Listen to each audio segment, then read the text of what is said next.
Her message arrived as the candles on my birthday cake melted into themselves, a bright notification cutting through the noise, glowing on my screen like a knife tip. "Thanks for accepting my new boyfriend into our open marriage. I'm so proud of us." She announced it out loud immediately after, raising her glass like she had earned applause.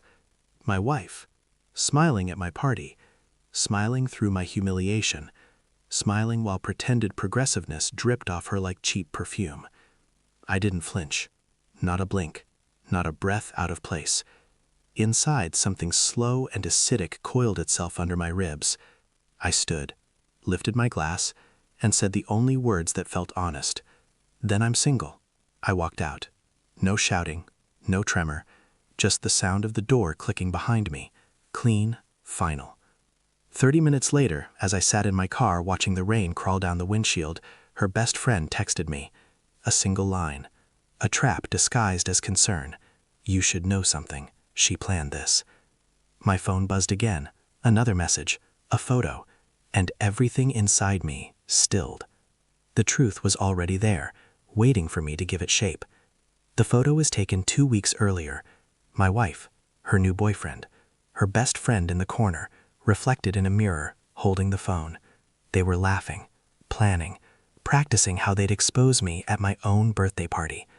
I stared at the image until its colors bled into each other. So it wasn't impulsive, it wasn't emotional.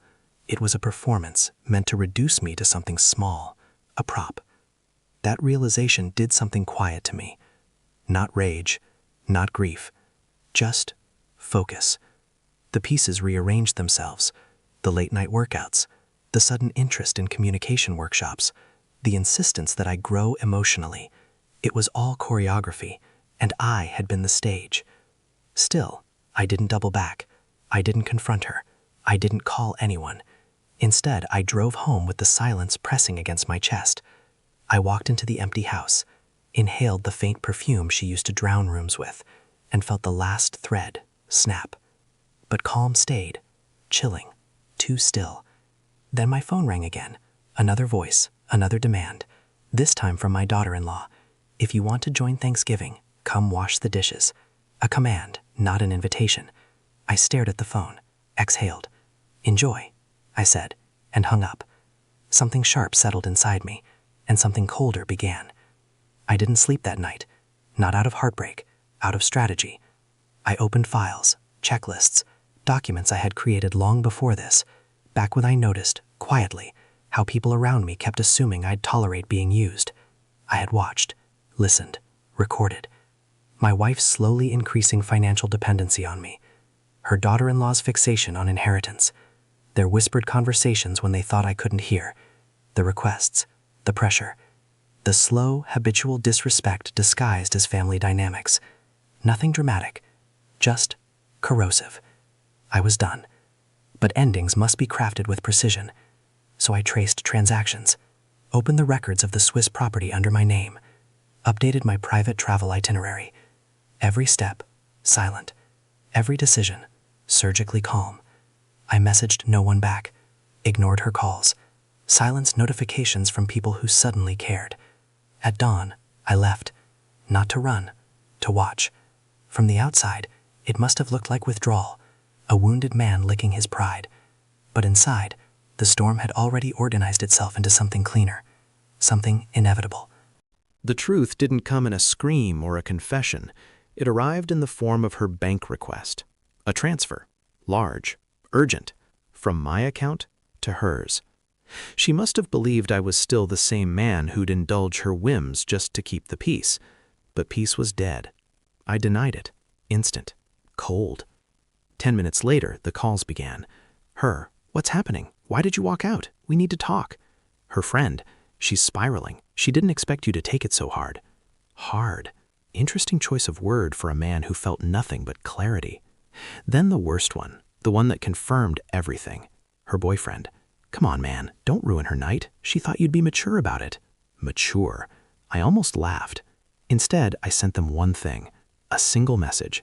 "Check your email." In it, screenshots. Every recording. Every plan. Every secret threaded conversation. Every confession her best friend leaked. The betrayal dissected cleanly under the sharp light of truth. Then silence.